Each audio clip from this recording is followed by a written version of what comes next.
is up, everybody? Man, you guys doubted me, man. You guys really thought I wasn't gonna post. But guess what, man? I did. Yo, what is up, guys? Your boy Ricegum. Yo, what is up, everybody? Yo, what is up, everybody? Yo, what is up, everybody? How are you guys doing? I hope everyone's having a great day. Welcome back to another video. Back for another video. Like, why not vlog in China? Is that dog or something? What? Like, that shit looked disgusting. So last month, I made a roughly $60,000. I mean, it's okay. It is actually my lowest paid month. Once again, I only got 20 million views. I actually have a flashlight, and that shit just goes to work every night. You probably give some killer hand jobs. Hi, doggy.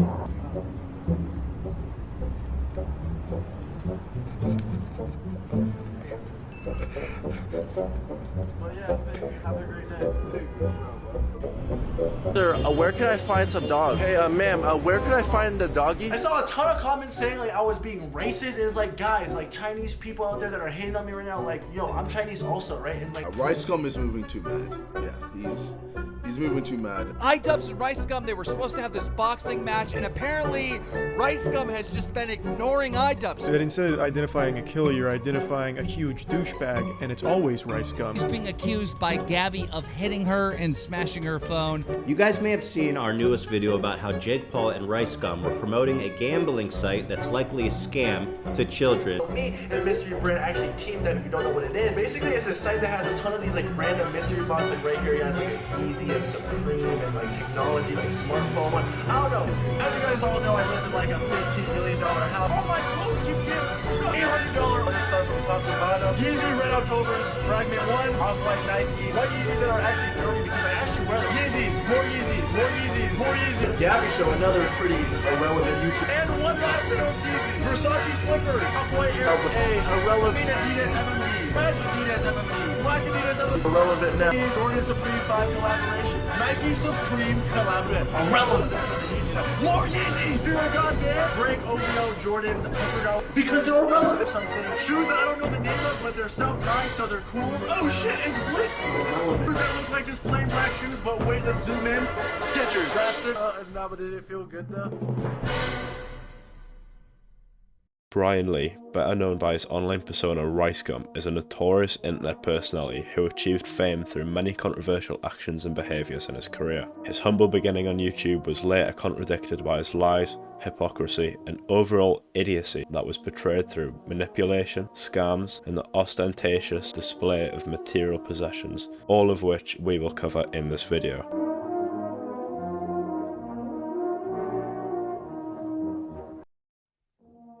15-year-old Bryan Lee created his channel Ricegum on the 24th September 2012, which he then followed up with the Call of Duty Modern Warfare 3 commentary videos 10 days later. Yo, what up? It's your boy Rice flavored gum. You can call me Brian, that's my real name, you know, because all you guys are, you know, my subscribers. After about 2 years of making this reasonably basic content, in December 2014, he reached 4,000 subscribers. 2014 Ricegum room tour. Welcome to my room, and yes, there's nothing crazy about my room, dude. Just the content he was making at the time was being widely overshadowed by larger creators who specialised in the same genre of videos. Ricegum realised he was not gaining substantial traction on his channel, therefore leading to a shift in content style to a more reactionary, review-based approach. This was a precursor of his rapid growth from 8,000 to 50,000 subscribers in only 10 months. On the 8th of December 2015, Ricegum began his fabled Must Be Stopped series, where he again reviewed and ridiculed cringy content often made by children. There's people out there that must be stopped. He closed off 2015 as a humble 18-year-old with around 95,000 subscribers. Guys, thank you. I don't want to sound fake and overreact and stuff like that, you know. Every video I always thank you guys. I just want you guys to know that I am thankful for you guys and stuff like that. Then you can wear my sweatshirt. In January 2016, Rice hit 100,000 subscribers and is seen to be very appreciative of hitting the milestone. I just hit 100,000 subscribers on YouTube, which is insane, and I don't know how this happened, but I'll take it. And just, if you ever watch my videos, or if you're subscribed or comment or like my videos, thank you so much, and you know, keep doing that, and you know, just I love you. All the publicity that Rice was gaining led to the attention of a creator named Jacob Sartorius, well known for his Musical.ly content, which Ricegum criticised in the aforementioned Must We Stop series.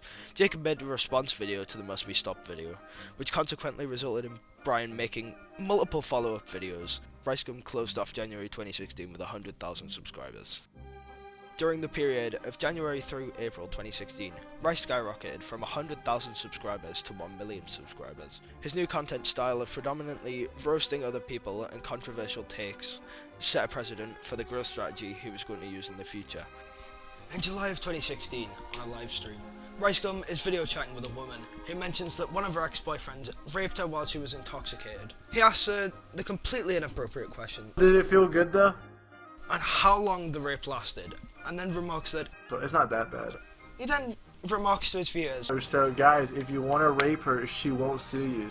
Ricegum, rightfully so, received major backlash for this, which he then followed up with an apology video, being very remorseful and owning up for his actions on the stream. Really, I messed up really bad, and I just wanted to make this video to say sorry to everyone that I offended, sorry to all the people that I let down, and sorry to all the rape victims out there. Rice continued his reaction and critique content and hit 5 million subscribers in December 2016.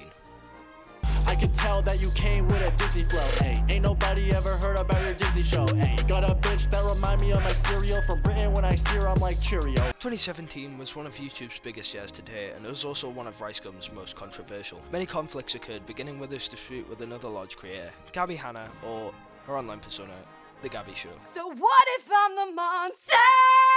On March 29th, a party was hosted featuring multiple large internet personalities. The party seems to have been largely fine until Gabby began forcing her recordings upon Ricegum.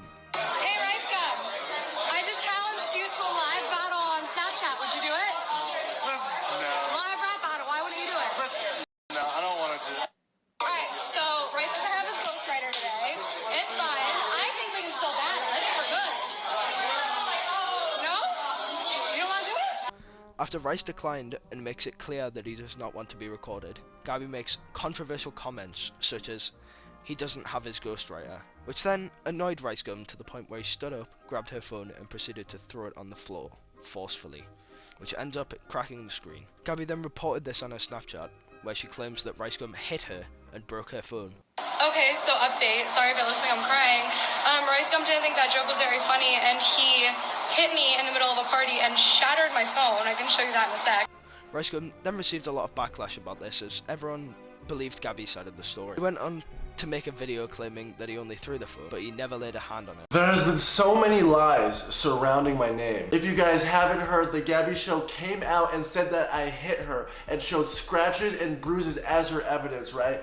This resulted in the whole internet just hating me, the most hate I've ever gotten. The internet literally thinks I'm a woman beater. Once Rice posted this video, Gabby changed her story repeatedly, and another influencer who witnessed the situation, Romeo Lacoste, backed up Rice's side of the story, also claiming that he did not hit her. Gabby sits on the couch and sticks the camera in his face snapping, you know? So he tells her like, hey, can you not post that? So she just kept snapping and, you know, doing more snaps, talking about the diss. And, you know, he asked her, I think maybe like 2 or 3 more times, like, hey, can you not post that? And she just kept filming, and he just jumped up, you know, and went to reach for her phone. And it was more of like a tug of war, you know, them pulling the phone back and forth, maybe for a few seconds.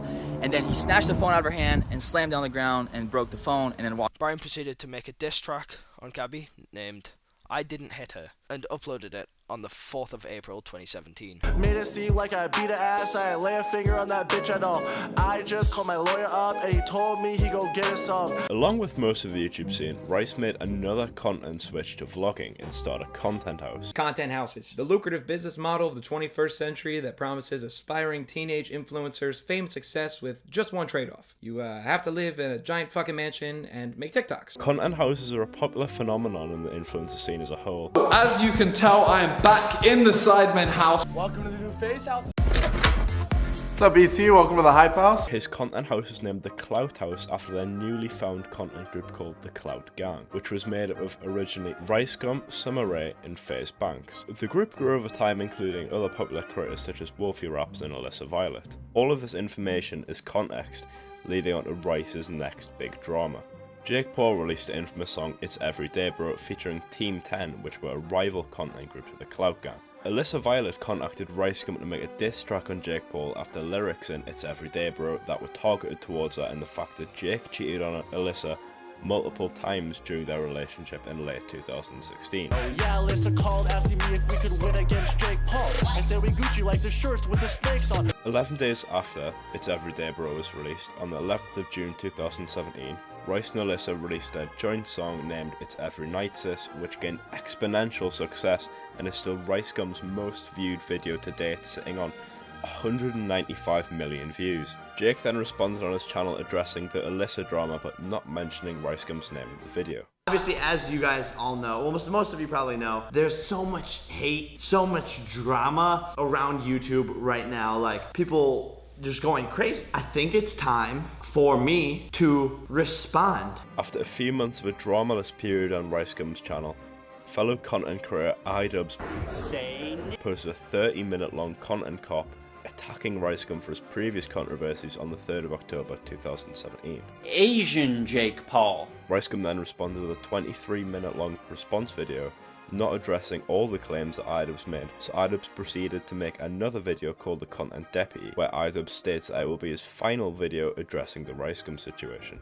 In the video, he portrays me as like this money hungry, I only care about money, I only care about fame and myself. No, I don't portray you that way. You portray yourself that way. That's why I used video clips of you portraying yourself that way. So me and Mystery Brand actually teamed up, if you don't know what it is. Basically, it's a site that has a ton of these like random mystery boxes, like right here. Yeah. In April of 2018, Bryan's channel hit 10 million subscribers after he repeatedly jumped on trends and posted content that many viewers would consider to be cringy. Around late 2018, the vlogging era of YouTube started to die off, which subsequently resulted in the overall stagnation of Ricegum's channel and his repetitive Fortnite content being overshadowed by bigger creators in the Fortnite scene, and more relevant content as a whole didn't help. On the 31st of December 2018, Ricegum makes a video sponsored and based around a company called Mystery Brand. Now, Mystery Brand was a mystery box company designed to scam gullible users with the prospect of gambling and eventually making more money in materialistic aspects than the users would input into the website in the first place. The problem is, Jake Paul and Ricegum are promoting this to their large audience of impressionable children who are likely to fall for a scam like this after seeing creators make content on it, specifically showing themselves winning expensive clothing items, technology, and other stuff like that. Ricegum and Jake Paul also received additional backlash for this after these videos were released only a matter of 5 to 6 days after Christmas, so children would most likely have money to spend on the website. Yeah, Ricegum is moving too mad. Yeah, he's moving too mad. In April of 2020, Ricegum went on the Mom's Basement podcast hosted by Keemstar, Colossus Crazy, and Face Banks, on which he stated that he makes better music than KSI, and also said in multiple other videos that he was rooting for Logan Paul and his boxing match with KSI after JJ and Rice previously collaborated on content in the Clout House. KSI proceeded to then unfollow Rice on multiple platforms and deleted the song that they collaborated on from YouTube. Ricegum then went on a drama alert on the 1st of May 2020, stating that KSI was being petty for removing the song from YouTube.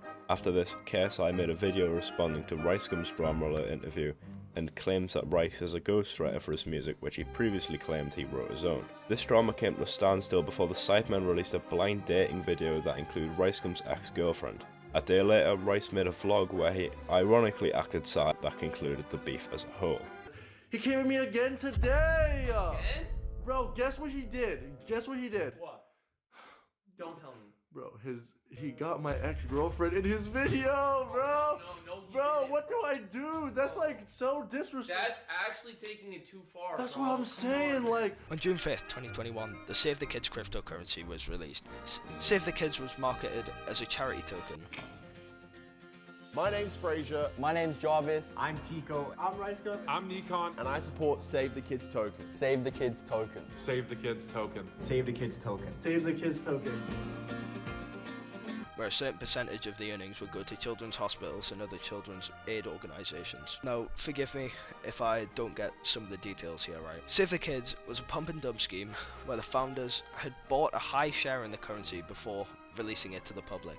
The founders got popular influencers such as Ricegum to promote the coin itself, and when the viewers started buying the coin, the value increased dramatically, Therefore, the ambassadors of the coin could sell their large stake that they owned for an astronomically higher price than they bought it for. This resulted in the overall value of the coin declining drastically, and more buyers started selling out of sheer panic, which created more panic as the value of the token continued to drop. This led to more selling, more panic, more selling, until the coin was essentially worthless. This resulted in a lot of people losing an absurd amount of money. January 2nd, 2022, iDubbbz announced his charity boxing event called Creator Clash. This was advertised to feature 18 influencers box for charity, with iDubbbz as the main event. iDubbbz called out Ricegum to be his opponent for his fight. I think it's a good idea to put my neck out there, risk getting punched in the face a few times for more entertainment. Ricegum kept on persistently ignoring iDubbbz's invitations for the event, and eventually Ricegum declined the event as the event was for charity and would not be making any money from it. And what does Ricegum do? He ghosts the boxing promoter repeatedly. He ghosts me repeatedly, and then when I finally am able to contact him, he says things like, "It's not enough money." And I'm like, "What do you mean not enough money?" He wants like $1 million+, and I'm like, "Ricegum, you're a gangly loser that has 0 boxing experience, and you're not even very famous. Why the fuck do you think any network is going to pay you $1 million+ to fight?" iDubbbz then later switched his opponent to Dr. Mike, who he would end up eventually fighting on the main event, overall sealing the event as a success without Ricegum's involvement. Ricegum has made little to no appearances on the internet since the Creator Clash call out by iDubbbz. To date, his last post on YouTube was a vlog on the 12th of July 2020. To summarise his career, Bryan Lee regressed from a humble 15-year-old aspiring YouTuber to a widely hated internet personality who ultimately ended up being completely irrelevant.